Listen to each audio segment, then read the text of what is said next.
Johnson's auto വ്ളോഗിൻ്റെ പുതിയൊരു വീഡിയോയിലേക്ക് എല്ലാവർക്കും സ്വാഗതം കേട്ടോ. ഇന്ന് നമ്മൾ രാവിലെ ഞായറാഴ്ച ആയതുകൊണ്ട് രാവിലെ മഴയായിരുന്നു. രാവിലെ എഴുന്നേറ്റപ്പോൾ തന്നെ അതുകൊണ്ട് നമ്മൾ പിള്ളേരുടെ മുടി വെട്ടിക്കാനായിട്ട് പോയി കേട്ടോ. വളകൂട്ടി ചെന്നപ്പോഴത്തേക്ക് ഇതാണ് അവസ്ഥ കേട്ടോ. ഭയങ്കര മഴയും കാറ്റും കോടമഞ്ഞും ഒരു രക്ഷയില്ല. ഓട്ടോയൊക്കെ ഒരു സൈഡിൽ ഇങ്ങനെ അടിഞ്ഞ പോലെ കിടക്കുന്നു. ബസ്സിലൊന്നും കയറാൻ പോലും ആരുമില്ല. നമ്മൾ അവരെയും കൊണ്ട് ന്യൂ സ്റ്റൈലിൽ മുടി വെട്ടാനായിട്ട് ചെന്നു. വീട്ടിലെ ഗർജിക്കുന്ന സിംഹങ്ങളാണ് കേട്ടോ, പൂച്ചക്കുഞ്ഞുങ്ങളെ പോലെ അടങ്ങിയിരിക്കുന്നത്.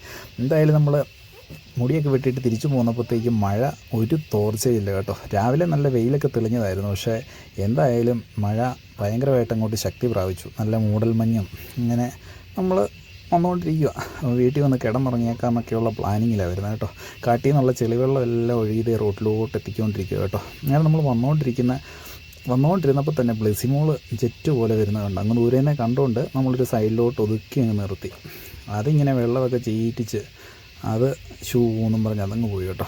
അതൊക്കെ കഴിഞ്ഞ് നമ്മൾ സംഘത്തിന് പോകാൻ വേണ്ടി റെഡി ആയിരുന്നപ്പോൾ നമുക്ക് ഉച്ച കഴിഞ്ഞൊരു ഓട്ടം കിട്ടി കേട്ടോ. ഉപ്പുതറയ്ക്ക് സംഘത്തിന് 50 രൂപ ഫൈൻ അടച്ചാലും കുഴപ്പമില്ല, ഓട്ടം പോയേക്കാമെന്ന് വെച്ചു. ഈ കൊറോണയ്ക്ക് ശേഷമാണ് കേട്ടോ ഉപ്പുതറ ഞായറാഴ്ച അവധിയായത്. നേരത്തെ ഉപ്പുതറ ഞായറാഴ്ചയായിരുന്നു മാർക്കറ്റ് ദിവസം. അതൊക്കെ കഴിഞ്ഞ് നമ്മളിത് ആ ഓട്ടക്കാരെ കൊണ്ടുവിടാനായിട്ട് പൊയ്ക്കൊണ്ടിരിക്കുക. അപ്പോൾ ഈ സ്ഥലമെന്ന് പറഞ്ഞാൽ എപ്പോഴും താന്നു പോകുന്ന സ്ഥലമാണ് കേട്ടോ. അതായത് ഉറവ ഭയങ്കരമായിട്ട് ഉറവയുള്ളൊരു സ്ഥലമാണ് കേട്ടോ. അങ്ങനെ നമ്മൾ അവരെ കൊണ്ടുവിടാനായിട്ട് പോയി. എൻ്റെ വീഡിയോ കണ്ട് ഇഷ്ടപ്പെട്ട എല്ലാവരും ലൈക്ക് ചെയ്യുക, കമൻറ്റ് ചെയ്യുക, സബ്സ്ക്രൈബ് ചെയ്യുക. നമ്മൾ പോയിട്ട് തിരിച്ച് വന്നപ്പോഴത്തേക്കും നമ്മൾ ആ പറഞ്ഞ സ്ഥലത്ത് തന്നെ ഒരു ഓട്ടോ ചെരിഞ്ഞു കേട്ടോ. അവിടെ ഭയങ്കര താന്നു പോകുന്ന ഒരു സ്ഥലമാണ് ഓറോയും കൂടെ വന്നിട്ട്. എന്തായാലും കുഴപ്പമില്ല, ഞാനുണ്ടായിരുന്നു. പിന്നെ 2-3 ചേട്ടന്മാരെടുത്തുനിന്ന് വന്ന് നമ്മൾ പതുക്കെ കയറ്റി വിട്ടു. എന്തായാലും അടുത്തൊരു വീഡിയോ ആയിട്ട് വീണ്ടും കാണാം.